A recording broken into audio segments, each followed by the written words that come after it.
તુલસીદાસ બાબાએ લખ્યું છે ને, કા ભાષા કા સંસ્કૃત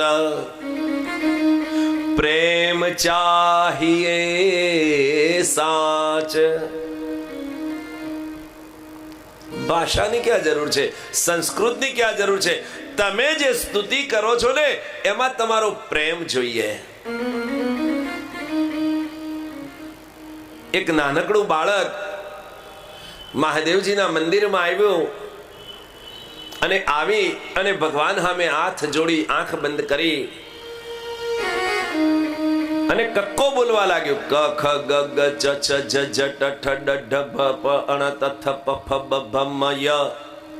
આખો કક્કો બોલી ગયું બાળક.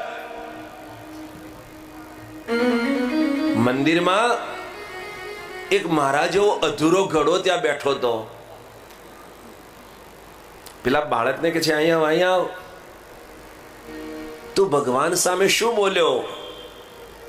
તો કે છે, હું કક્કો બોલી ગયો, બારાક્ષરી બોલી ગયો. અરે બેટા, ભગવાન સામે કક્કો ને બારાક્ષરી ન બોલાય. કેમ?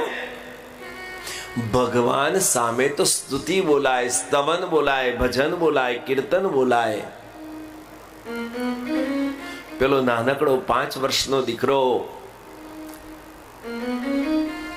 મહારાજ જેવા જે મોટા પંડિત બનીને બેઠેલા હતા એમને કહે છે કે મહારાજ, તમારી સ્તુતિ, શ્લોક, ભગવાનના ભજન,